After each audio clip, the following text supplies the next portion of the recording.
चलिए, अब BEd class के लिए हम लोगों को शुरू से लेके लास्ट तक पढ़ना है सब कुछ।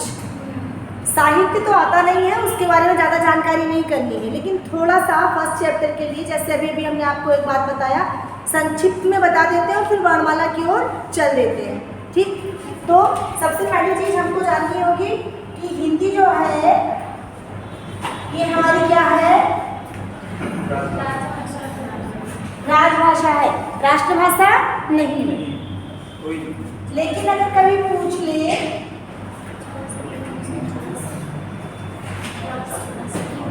मानक राष्ट्रभाषा कौन सी है, तो मानक राष्ट्रभाषा कौन सी होगी?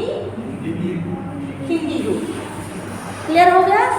अच्छा, अब एक बात और आता है कि किस दिन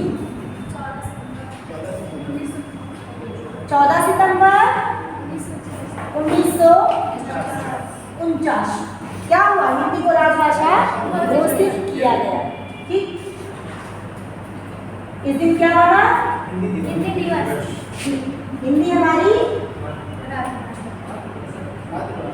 राजभाषा बनी, और यही वजह है कि इस दिन हम सभी लोग हिंदी दिवस मनाते हैं। क्लियर हो गया? और इसकी लिपि कौन सी है?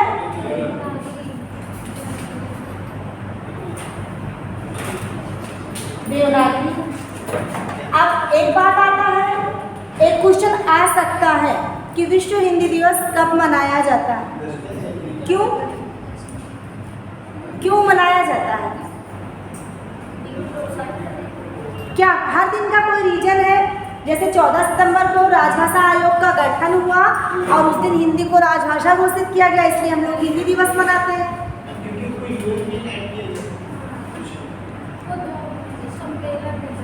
सम्मेलन हुआ था, सबसे पहला सम्मेलन हुआ था, ठीक है, 10 जनवरी से लेकर के और 15 जनवरी तक, और इसी वजह से 10 जनवरी को विश्व हिंदी दिवस मनाया था। सबसे पहले नागपुर, उसके बाद 11 हुए हैं कालांतर में, वो हम लिखवा देंगे, लेकिन तो ये है कि आ भी सकता है और नहीं, ठीक, खैर हम उसको लिखवा देंगे। तो 10 जनवरी को होता है हमारा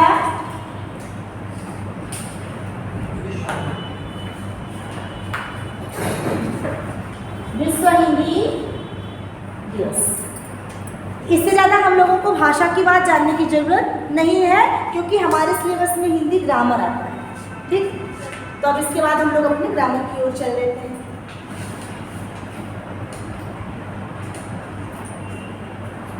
मिटा दें?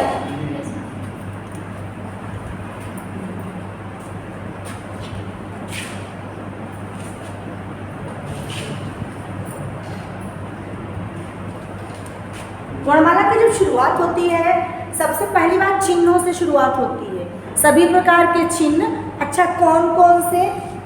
क्वेश्चन आता है, भाषा किसे कहते हैं? ठीक, अगला क्वेश्चन होता है, लिपि किसे कहते हैं? फिर हमारा क्वेश्चन होता है, मात्रा किसे कहते हैं? ठीक, तो आप एक एक करके हमको बताएं, भाषा किसे कहते हैं? किसे कहते हैं? फिर से अपने विचार भाव को प्रकट करने के लिए जिस माध्यम का, बिल्कुल सही है, ऐसे माध्यम जिनके द्वारा हम अपने भावों और विचारों का आदान प्रदान एक दूसरे से करते हैं, उसी को क्या कहते हैं? भाषा कहते हैं।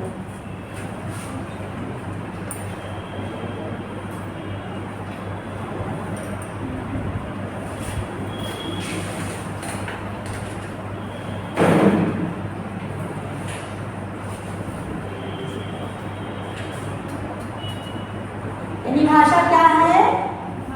भाव और विचारों को आदान प्रदान करने का माध्यम। फिर लिपि किसे कहते हैं? तरीके से लिखने के लिए।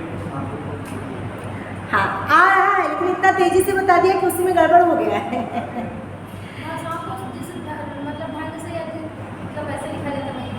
आपने जो भी कहा लिखने का तरीका, वो तरीका है क्या?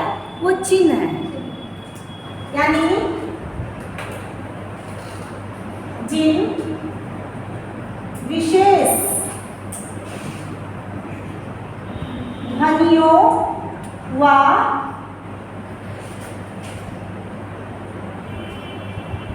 ध्वनि चिन्हों के द्वारा क्या किया जाए? कोई भाषा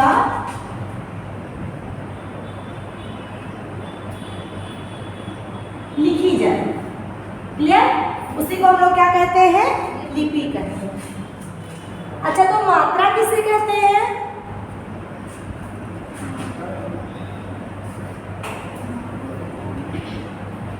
मात्रा किससे कहते हैं?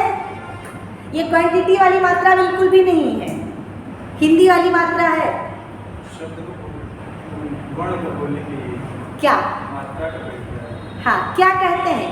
अगर कभी वहां भी पूछ लेगा निम्नलिखित में से कौन सा मात्रा की परिभाषा है, तो फिर क्या बताएंगे? ऑप्शन को बता लेंगे? चलो कोशिश करते हैं, हम ऑप्शन देते हैं। आपके बीएड में क्वेश्चन आ सकता है, निम्नलिखित में से कौन सा मात्रा की परिभाषा है? पहला, ऐसी खड़ी और पड़ी रेखाएं जो शब्दों के ऊपर लगाई जाती हैं। ऑप्शन 1 है। सेकेंड, शब्दों और शब्दांशों की मात्राएं। थर्ड, वर्णों का उच्चारण काल। और फोर्थ, वर्णों का लेखन काल। बिल्कुल सही है। मात्रा किसे कहती है? वर्णों के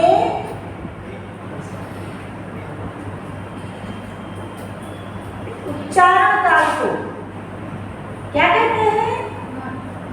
मात्रा। जो समय लगता है।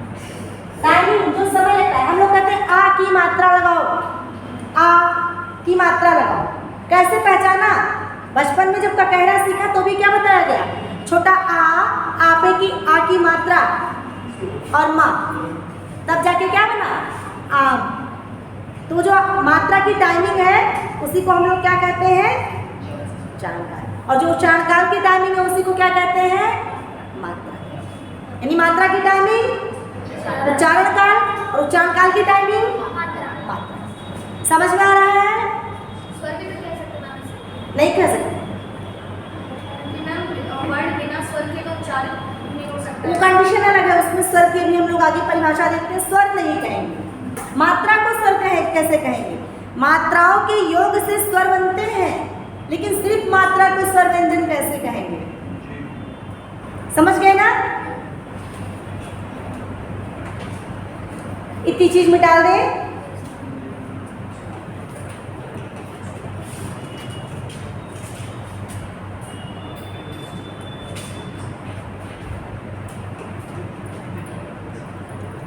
एक क्वेश्चन आता है, कांता प्रसाद गुरु के अनुसार।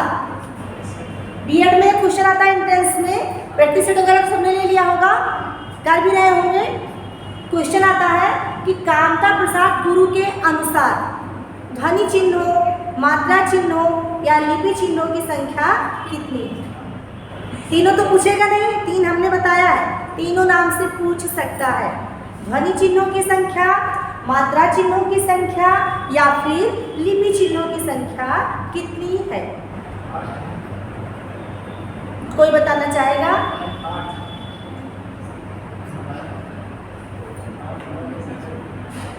क्या करना है? कुछ पूछना है तो बेझिझक होके पूछिए। कोई भी चीज जब आप बगल वाले से कहेंगे आप पूछिए, तो हो सकता है जब आप नहीं पूछ पा रहे तो वो भी ना पूछ पाए, और उससे बेहतर होगा कि आप वो चीज़ हमसे खुद पूछिए। कोई दिक्कत नहीं है, ठीक? अधिकार है आपका पूरी तरीके से। तो आपको जब भी लगे कुछ पूछना है तो आप खुद पूछिए। क्या पूछना है? नहीं, वो तो नहीं कहे तो आप उससे रहे कि पूछना है। चलिए, नहीं पता कितना है? लिखिए, डॉक्टर कांता प्रसाद गुरु के अनुसार ध्वनि चिन्हों की संख्या 20।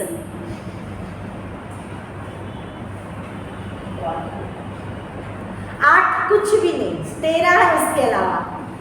मूल ध्वनियों की संख्या 13 है, मूल स्वरों की संख्या 8 है।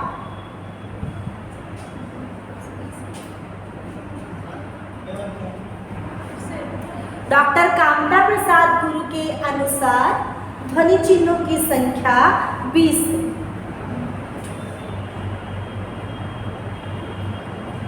बहुत ही साधारण के कुछ से क्वेश्चन व्याकरण के, ग्रामर के, बीएड एंट्रेंस में आते हैं, इतने साधारण से कि आप कर नहीं पाते। जो हम आप नहीं पढ़े होते हैं, कभी भी कोई चीज़ अगर हमने नहीं देखा है, नहीं पढ़ा है, तो बहुत टफ लगेगा। ठीक, जितने भी हम कराएंगे, अभी तो पहली क्लास शुरू हुई है, आराम से, फिर अगर वहाँ नहीं पहुँचेंगे तभी तो पता चलेगा।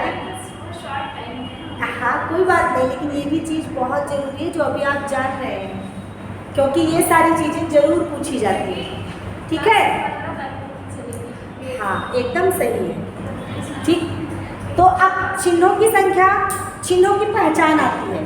अब चूंकि हम तो चाह रहे थे कि हम सबसे पहले आपको सारे पहचान 20 की 20 लिखवा दें, ठीक, लेकिन समय का अभाव होने की वजह से केवल आप चिन्हों की संख्या जानिए और चलते हैं हम लोग अब किसकी ओर, वर्णमाला की ओर।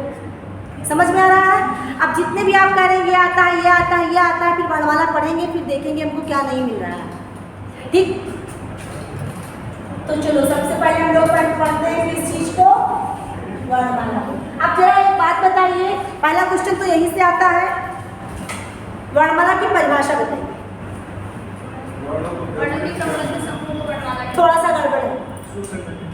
वर्णों को व्यवस्थित एवं सुसंगठित तरीके से संगठित नहीं करेंगे, वर्णों के व्यवस्थित और क्रमबद्ध समूह को क्या कहते हैं, वर्णमाला। अभी आप तो सोच रहे होंगे ऐसे थोड़ी होता है, जो भी आप कह दीजिए ऐसे ही होगा। क्यों? हम व्यवस्थित करेंगे तो स्वर आएगा, अयोग वाह आएगा और फिर व्यंजन आएगा, ये हो गई हमारी व्यवस्था।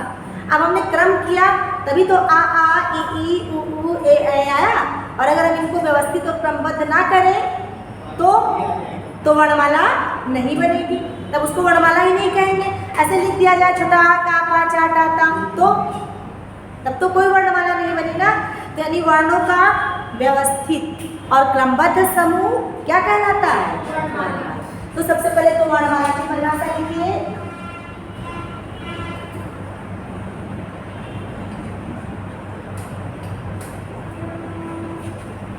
वर्णों का क्रमबद्ध व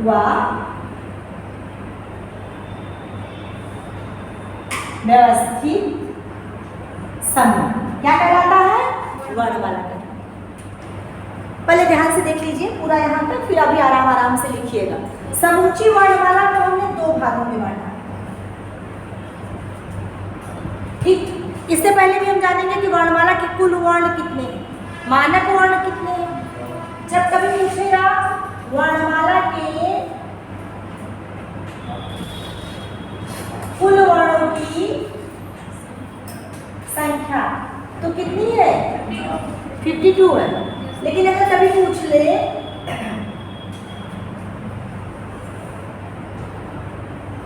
वर्णमाला के मानक वर्णों की संख्या अभी कितनी, 49। ठीक, इसी तरह से पूछ ले कि स्वर प्लस व्यंजन बराबर वर्णों की संख्या, यानी स्वर और व्यंजन मिलाकर वर्णों की कुल संख्या कितनी है।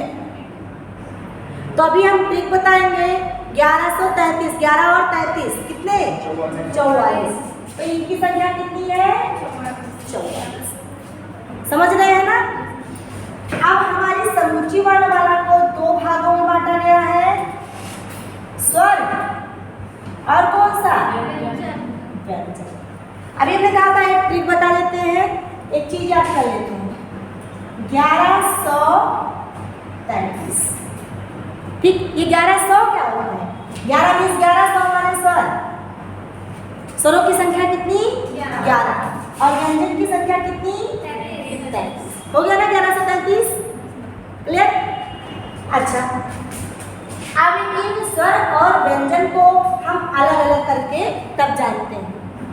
तो सबसे पहले पढ़ते हैं किसको? स्वर को। दिख रहा है ना यहाँ पे? कोई दिक्कत तो नहीं? तो हम पढ़ते हैं स्वर को और जानते हैं स्वर किसे कहते हैं। कौन बताएगा?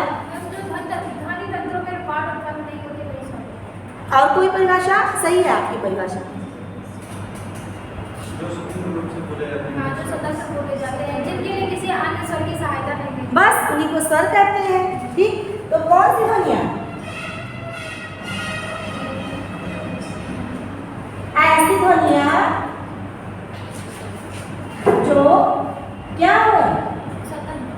स्वतंत्र हो और क्या हो? आबाद हो। आबाद मतलब जिनको बोलने में किसी तरह की कोई बाधा उत्पन्न ना हो, उन्हीं को हम लोग क्या बोलते हैं? स्वर बोलते हैं। क्लियर? अब हमारे स्वरों को भी कई भागों में बांटा गया है। कितने भागों में? कितने? सबसे पहले कौन सा?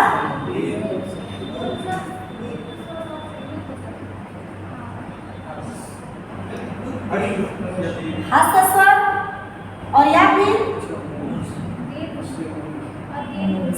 कुछ टेंशन हो गई थी क्या? जिसको हस्त स्वर कहते हैं इसी को मूल स्वर कहते हैं और इन्हीं को मूल मानक ध्वनियां भी कहते हैं। एक क्वेश्चन आएगा कि वर्णमाला में मूल मानक ध्वनियों की संख्या कितनी? केवल 4। मूल स्वरों की संख्या 4, हस्त स्वरों की संख्या 4। हो गया? अच्छा, अब अगले वाले कौन से हैं?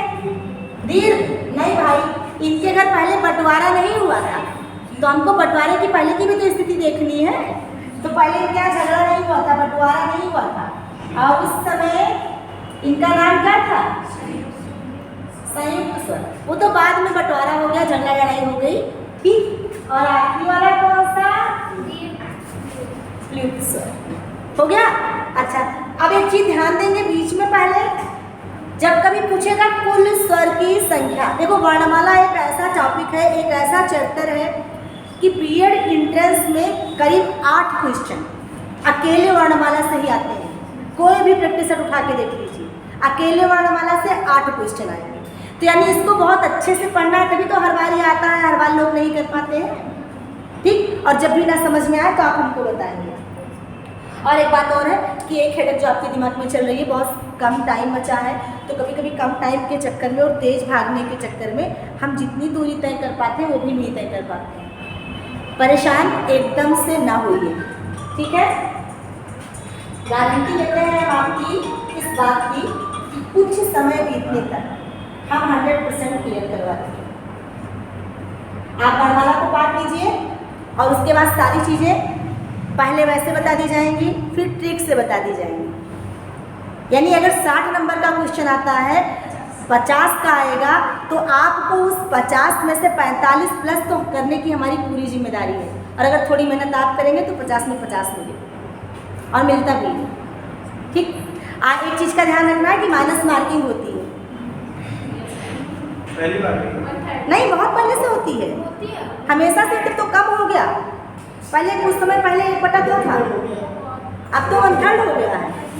ठीक, तो आपको जो आए आप उतना ही करेंगे, और जो आने में रीजनिंग और हिंदी अच्छे से कर ले जाएंगे, और जीएस जितना आ जाए उतना कर लीजिए। हो जाएगा स्कोर इतना अच्छा कि आपको गवर्नमेंट कॉलेज मिल जाएगा।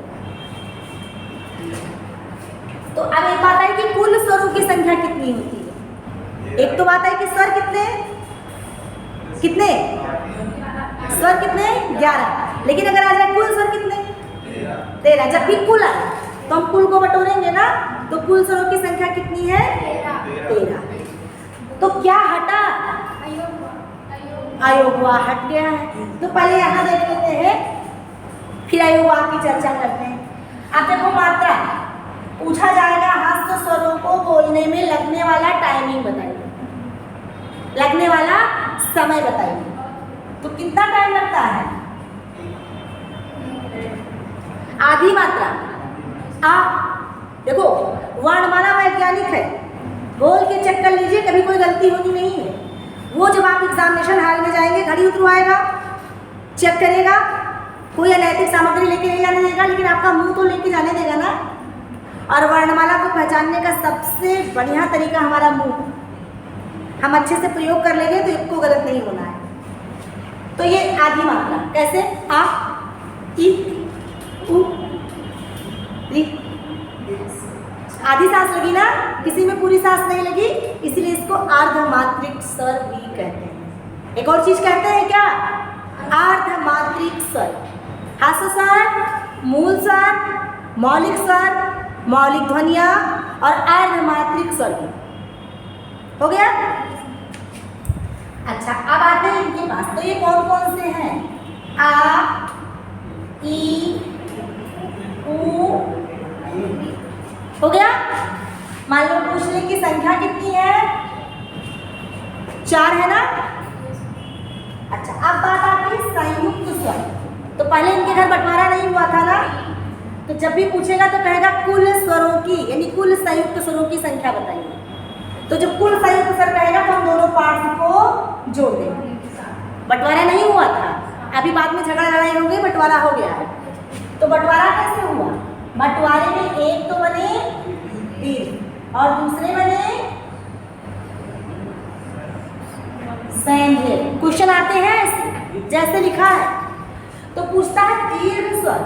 ये तो वो लोग हैं घर के बड़े बुजुर्ग जो क्या करते हैं, निरंतर अच्छी अच्छी बात सिखाते हैं, जोड़ जोड़ वाली बात सिखाते हैं। और ये कौन है जो तोड़ फोड़ करते रहते हैं। एग्जैक्टली यही सच है, वर्णमाला के तोड़ फोड़ करने वाले वर्ण, इसीलिए इनको हम लोग ध्यान दीजिएगा क्या क्या कहते हैं, वर्णमाला के विध्वंसक वर्ण कहते हैं, वर्णमाला के संध्येय वर्ण कहते हैं,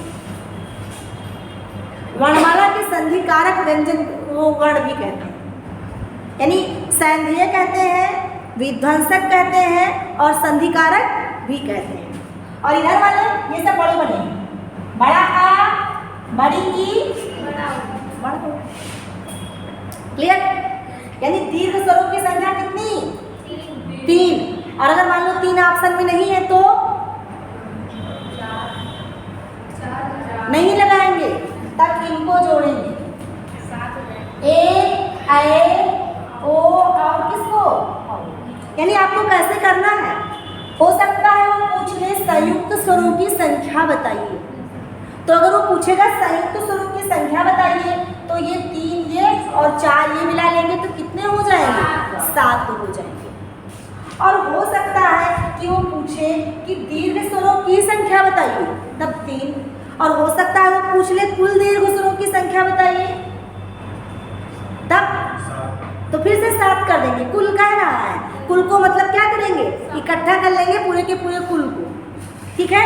और अगर पूछ ले संधिकारक, विध्वंसक, संध्येय वर्ण की संख्या कितनी है तो कितनी बताएंगे, 4। समझ में आ रहा है इतनी बात, मिल रहे क्वेश्चन जो आते हैं। अब एक चीज ये, ठीक, और ये क्या है, ये वर्णमाला का इकलौता प्लुत है और इससे एकमात्र वर्ण लिखा जाता है ओ। अच्छा, ऐसा क्यों, अब इसको बोलने में लगेगी कितनी मात्रा, 2 मात्रा, और इसको बोलने में लगेगी कितनी, 3 मात्रा या अनंत। क्लियर।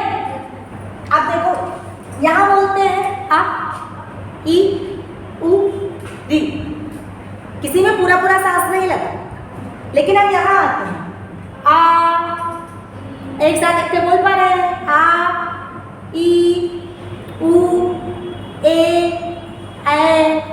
ओ, औ, यानी सब में पूरी पूरी सांस लगी, यानी जस्ट 2 गुनी मेहनत लगी। यानी कौन कितनी मात्रा हो गई, 2 मात्रा हो गई, एक पहले वाली एक। अच्छा, जब हम यहाँ आए तो ये कह रहा है चाहे 3 मात्रा चाहे अनंत। क्वेश्चन क्या आ सकता है, वर्णमाला की अनंत ध्वनि किसे कहते हैं, प्लुत कहेंगे, प्लुत। अनंत ध्वनि किसे कहते हैं, प्लुत को। अच्छा, क्यों, हम बोल के चेक करते हैं। ये कह रहा है ना ओ का उच्चारण है ना माँ का उच्चारण, तो उच्चारण किसका है, बीच वाले आ, यानी हम कहते हैं ओ,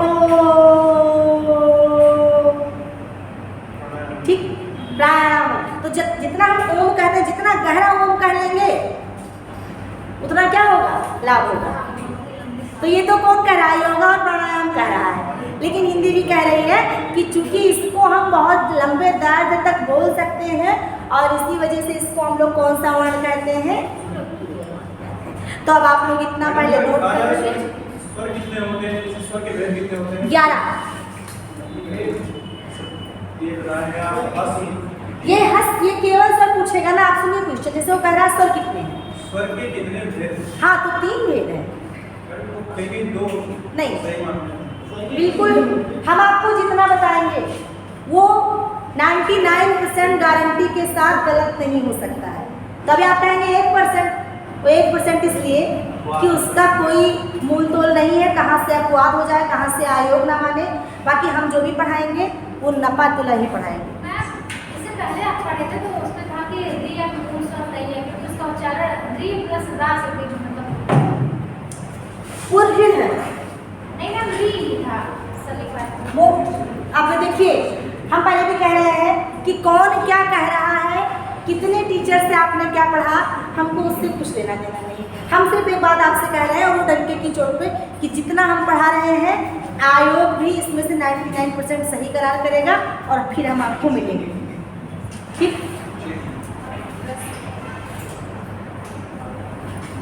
मिटा ले इतना।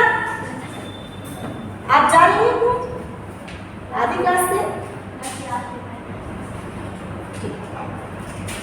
तो मिटा दे इसको।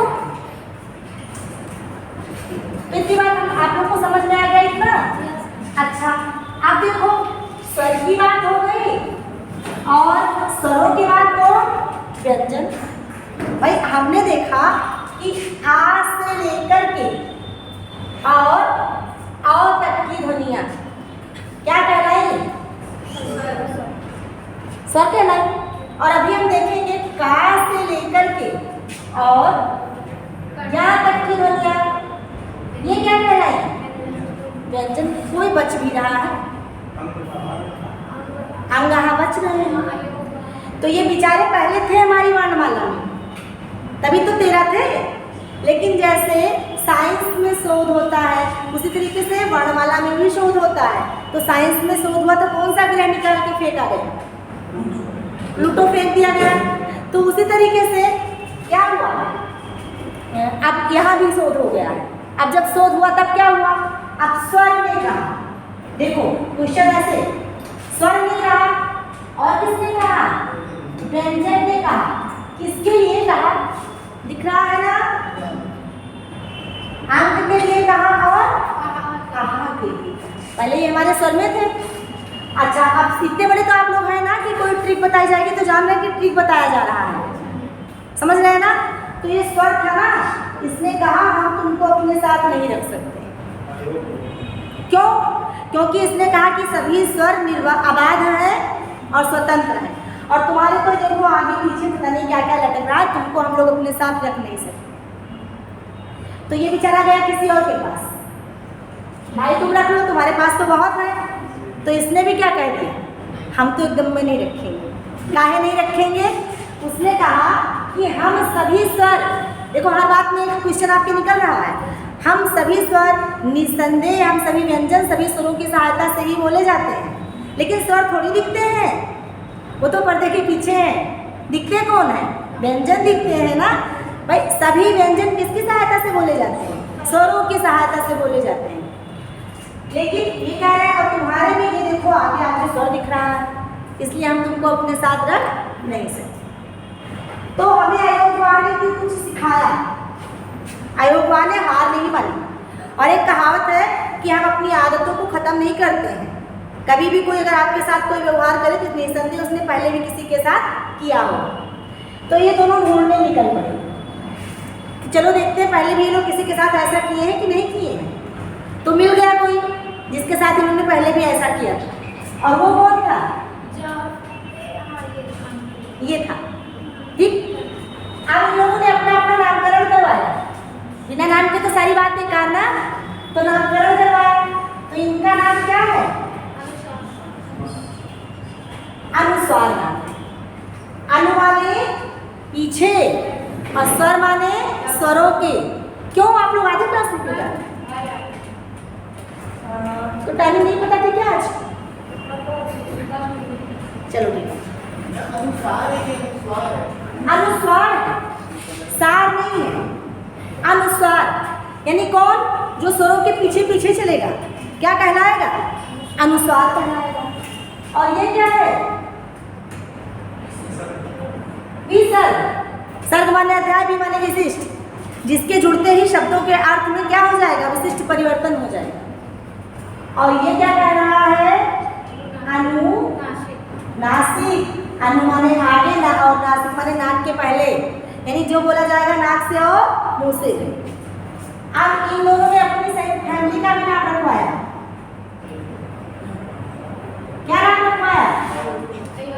अयोगवा नाम रखवाया। यानी जब क्वेश्चन आएगा, ये तो सबसे ज्यादा बार आता है, वर्णमाला में अयोगवा वर्णों की संख्या बताइए, और सबसे बड़ा ज्यादा बार सब गलती भी कर देते हैं। 2 जानते हैं, लेकिन 2 नहीं जानेंगे और 4 भी नहीं जानेंगे। कितने होते हैं? 3 होते हैं। ठीक। अब एक और नई बात आ गई। अब देखो उसके पास नाम, पावर, पैसा सब हो गया ना। अब सर कहने लगा चलो भाई मेरे पास आ जाओ, और व्यंजन भी कहने लगा नहीं नहीं मेरे। तो समझदार हो गया था ना, वो जान गया तुम दोनों इस काबिल नहीं हो, तो कहाँ रुका? यानी एक क्वेश्चन यहाँ से भी आता है, अयोगवाह का सही क्रम बताइए। लिख के आएगा 4 तरीका, स्वर व्यंजन अयोगवाह, स्वर व्यंजन अयोगवाह। पूछेगा इनमें से कौन सा क्रम सही है? आपके लिए सही क्रम कौन सा होगा? पहले स्वर, बीच में अयोगवाह और लास्ट में व्यंजन।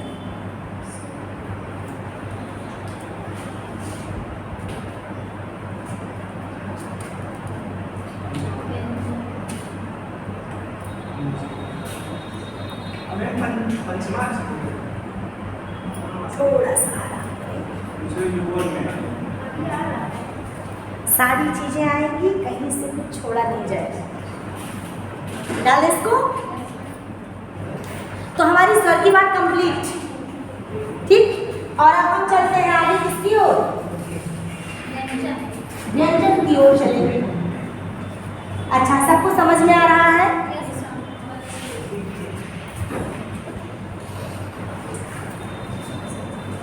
तो अब हम चलते हैं व्यंजन की ओर। तो सबसे पहली बात तो व्यंजन किसे कहते हैं? ऐसे वाले जो स्वरों की सहायता से बोले जाए उन्हें क्या कहते हैं? व्यंजन। अच्छा, एक क्वेश्चन का जवाब दी, पेपर नजदीक आ गया, सब बच्चे बता भी लेना चाहिए। क्वेश्चन ये है कि वर्णमाला के अर्धमात्रिक ध्वनियां कौन सी?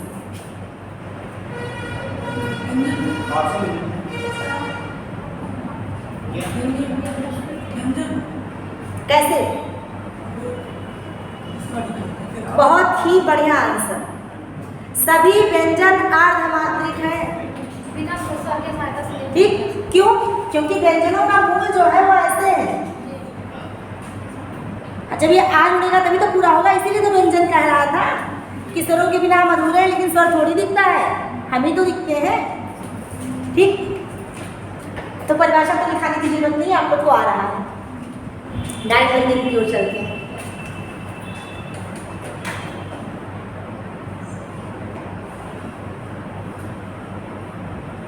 ऐसे कहा लिखा, व्यंजन के कितने प्रकार हैं? जैसे स्वर के 3 भेद थे, व्यंजन के कितने? 5। कितने भेद हैं व्यंजन के? चलो आपको बताएंगे। अभी देखो सब बच्चे बता ले जाए कितने भेद हैं। देखो सब कितने अच्छे बच्चे हैं, बता ले गए, है ना। चलो, तो 4 भेद है केवल। कौन कौन से? सबसे पहला वाला भेद क्या कहलाता है? स्पर्श व्यंजन। क्रम से है ये। स्पर्श के बाद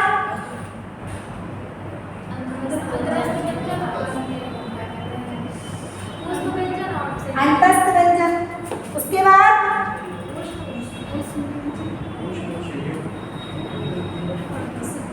ऊष्म व्यंजन, और इसके बाद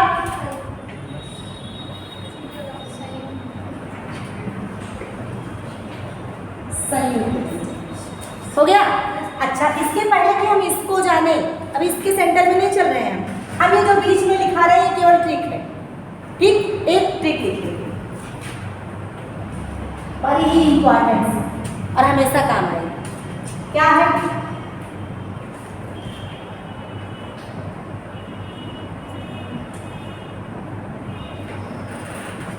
घंटा मुंदो बंदर।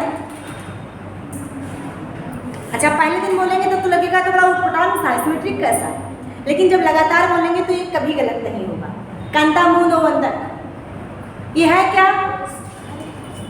का से कंठा, ता से तालिया तालव्य, मुंह से मूंधा या मूंधन्य, दा से दंत, और इन दोनों को मिला करके दंतोष्ठ, इस वा से वतस और इस ओ से ओष्ठ और इस का से का। एक क्वेश्चन आता है हमारे व्यंजनों के उच्चारण स्थान कितने हैं? बस इसी को रट लेंगे, कंता मुंदो बंदर, ठीक, कितने हैं? 8। तो एक तो इसको उतार लेंगे और याद भी कर लेंगे, और ये याद हो जाता है तो कभी भूलता भी नहीं। फिर हम लोग चलते हैं अपने व्यंजन की ओर। ट्रिक को मिटा दें हम, नोट कर लीजिए। सबसे ज़्यादा कठिन चैप्टर ये जब आ जाएगा, सबसे इंटरेस्टिंग भी यही होता है जब आ जाता है तब। मतलब खुद से नहीं समझ सकता। इसका तरीका ये है कि इसको सब लोगों ने अलग अलग जगह अलग अलग तरीके से लिख दिया है, और यही वजह है कि बच्चे कंफ्यूज हो जा रहे हैं। नहीं है बेटा, ये वाले दा से दंत है, और ये वाले ओ से ओष्ठ है, और ये वाला वो और ये वाला दा मिला करके ऐसे मिला एरो करके दंतोष्ठ कर लेंगे, ठीक। ये वतस और ये काकल।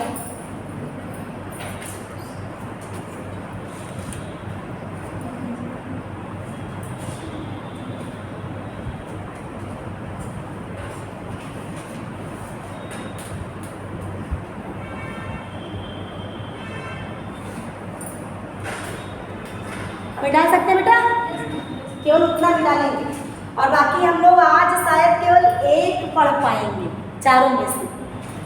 और यहाँ कोशिश करते हैं सब, अगर आप लोग की क्षमता होगी तो सब करेंगे, है तो देखते हैं। तो चलो देखते हैं। आप सबसे पहले हम लोग को पढ़ना है स्पर्श व्यंजन। देखो वैसे तो जब हम बच्चों को पढ़ाते हैं तो इधर से पढ़ाते हैं, ताकि छोटे से पढ़ाई का एक तरीका क्या है, सरल से कठिन की ओर। लेकिन चूंकि आप लोग का पेपर इतना ना सीखो, प्रैक्टिस करते होंगे तो अब हमें लग रहा है कठिन से सरल की ओर चल सकते हैं, है ना। तो सबसे पहले हम लोग इधर ही आते हैं स्पर्श व्यंजन की ओर। अब स्पर्श व्यंजन को जानने के लिए भी हम लोग एक ट्रिक जान लेते हैं। अभी सब में लगेगा ये कहाँ ट्रिक है, लेकिन ये सब जब याद हो जाता है तो भूलता नहीं। कचट हो गया। ये कचट तब इतना काम आएगा कि वर्णमाला से लेकर संधि तक काम आएगा, संधि भी इसी से होती है। ये कचट तब क्या है? हिंदी वर्णमाला के वर्ग। अब एक बात सुनिए, ये तो हिंदी का वर्ग है, और गणित में वर्ग का क्या मतलब होता है? स्क्वायर ना। तो यहाँ गिनते हैं 1 2 3 4 5 25 हो गया। अब जब पूछेगा स्पर्श व्यंजनों की संख्या कितना? 25। कैसे पता? अभी तो हमने वर्ग कर लिया केवल, कैसे पता है 25? का खा गा खा और फिर बोलिए सभी लोग, हमको नहीं आता है। फिर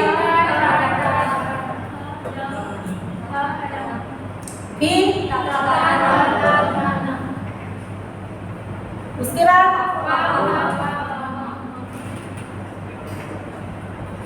हो गया।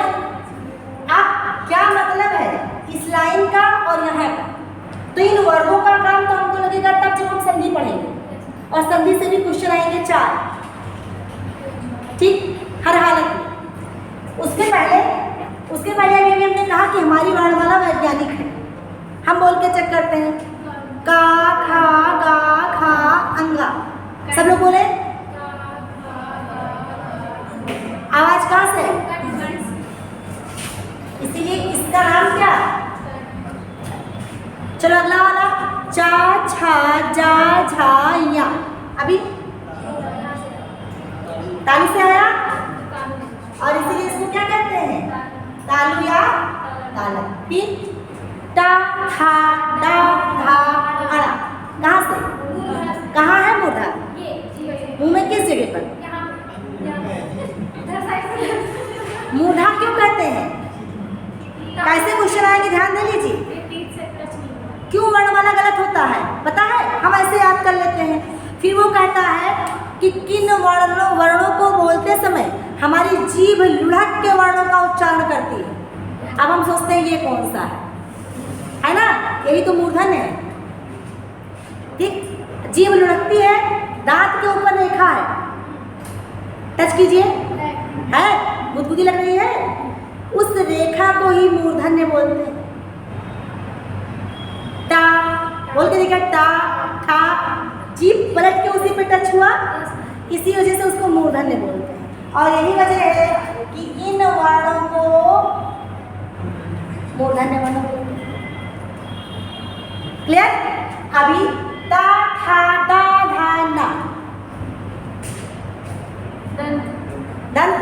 अच्छा ये बताइए, हिंदी के कौन से राइटर है, कौन से साहित्यकार, कवि कौन है जिनका नाम केवल वही लोग ले सकते हैं जिनके पास दांत है? मीन्स उनके नाम के प्रत्येक अक्षर में दंत वर्ण है। चलो सच्चिदानंद, सुमित्रानंद, तुलसीदास, वात्सायन,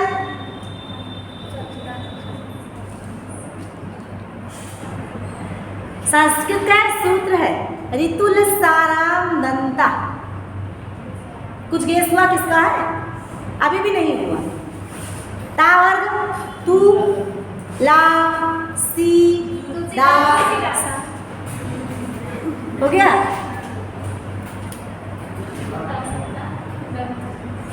अभी पा, खा, पा, भा, मा।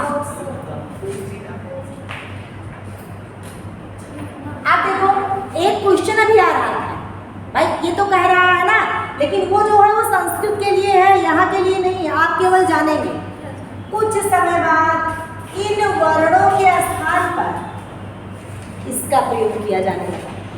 यहाँ से क्वेश्चन आएगा, चाहे तो ऊपर नोट कर लीजिएगा क्वेश्चन कि पंडित श्याम सुंदर दास ने पंचमाक्षरों के स्थान पर किन वर्णों के प्रयोग का सुझाव दिया? अनुसार।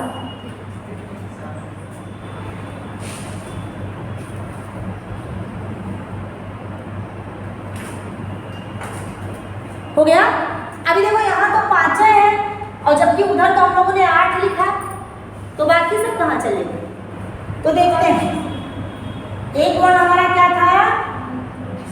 दंतोष। और ये वर्ण कौन सा है? वह तब बोल पाएंगे जब दांत भी होगा और ओठ भी होगा। हो गया। तो इसीलिए इसको क्या कहते हैं? दंतोष्ट वर्ण कहते हैं। अच्छा उसके बाद क्या है? उसके बाद है वतस। अब ये कौन सा वर्ण है? ना, रा और सा नहीं है क्योंकि वो दंत है। वतर्स का मतलब है जिनसे लुढ़क के वर्णों की आवृत्ति या उच्चारण। इस वतर्स को कपालिक वर्ण भी कहते हैं। क्लियर? चलो अब यहाँ नीचे आते हैं, सबसे नीचे और सबसे आखिरी काट कर लेंगे। और ये कौन है? हाँ। अभी मैंने आप लोगों को कहा 2 चीज लिख लीजिए और आप लोगों ने बस ऐसे ही छोड़ दिया, लेकिन पेपर में तो उस तरीके से भी आ सकता है ना। हमने कहा इस वतर्स को कपालिक वर्ण या ध्वनि भी कहते हैं, और हमने कहा है इस काकल्य को पंजरी ध्वनि भी कहते हैं। कोई क्वेश्चन नहीं? किसी को पूछना नहीं है कि काहे कहते हैं, हाँ कहते हैं। लेकिन हम कह दिए तब पूछना। नहीं मैम, हम नोट ही कर रहे हैं अभी। ना रा ला बोल के चेक कीजिए, ना रा ला, और हमको बताइए कौन सा शरीर का अंग प्रभावित हो रहा है, कहीं प्रेशर पड़ रहा है, फिर से बोल के चेक कीजिए। पढ़ा ना? यहाँ भी पढ़ा, क्योंकि हमारी आंखें खुली हैं, और अगर हम आंखें ऐसे करके ना रा ला कहते हैं तो लगता है यहाँ लग रहा है और फिर यहाँ लग रहा है, ठीक है? तो ये जो ऊपर का हिस्सा है इसी को हम लोग कपाल कहते हैं, और इन ध्वनियों को बोलते समय हमारे कपाल में क्या होता है, कंपन होता है, और इसी वजह से इनको हम कपालिक वर्ण भी कहते हैं। हो गया। एक और चीज देखते हैं, एक्सरे रिपोर्ट देखी है कभी सबने? सबके पास तस्वीर है पक्का? सबके शरीर में 6 जोड़ी हड्डियां हैं, कम तो नहीं है? ऐसे करते हैं, एक्सरे देखते हैं, ऐसे रहता है, एक्सरे रहता है। ये जो है इसको ये हम काकल्य बोलते हैं। तो कहेंगे इससे इसका संबंध क्या है? चेक कीजिए, हाँ बोलिए, हाँ। क्या लगा? यहाँ से आवाज उभरती हुई सी आ रही है, हाँ हुआ। और यही वजह है कि इसको हम पंजरी ध्वनि भी कहते हैं।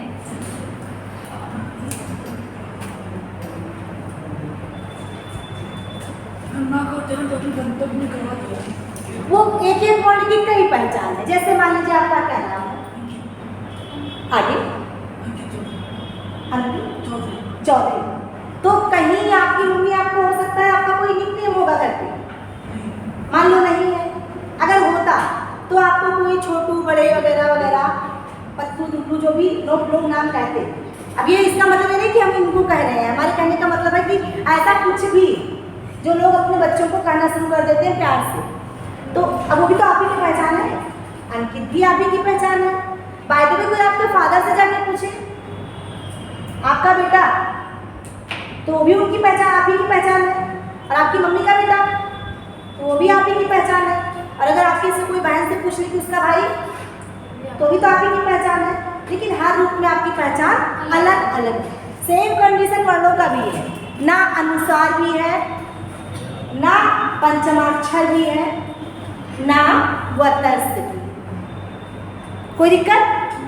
कन्फर्म? आगे बढ़े? ना रा ला, ना रा ला हम बोलते तो जुबान से हैं, लेकिन प्रेशर कपाल पे पड़ रहा है। बोल के चेक करो पड़ रहा है कि नहीं।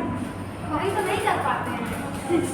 ना रा ला जब हम किए, कुछ नहीं टच करना है, ऐसे कीजिए, ना रा ला, तो हमें लगता है इस पर प्रेशर पड़ रहा है, पड़ा कि नहीं? और ये इतना बात इसमें किस चीज़ का है? कपाल का। हो गया? जितना कपाल भाती में प्रेशर पड़ता है उस टाइप का प्रेशर पड़ रहा है। तो इन नसों पे प्रेशर पड़ने की वजह से इनको हम कहते हैं कपाली। नोश में केवल ना का पड़ेगा, क्योंकि अनुसार तो ऑलरेडी है। क्यों? बिल्कुल पड़ेगा, क्योंकि वो नासिक के तो है ही है ना। आगे बढ़े, रहने दे,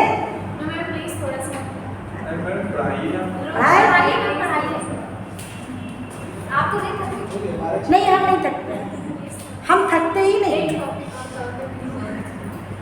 अब बात आती है अंतस्थ किसे कहते हैं। फिर से वही चीज, अंतः प्लस अस्त। अंतः माने भीतर की ओर, और अस्त माने समा जाए जो, भीतर की ओर समा जाए जो। क्लियर? अब ये कौन कौन से? या, रा, ला और वा। भीतर काहे समाएंगे? मानो वो जितनी तेज से चिल्लाइए या, रा, ला, वा, चाहिए जितनी प्रेशर कहाँ जा रहा है? दर्द कहाँ हो रहा है? अंदर लग रहा है ना, बहुत चिल्लाए।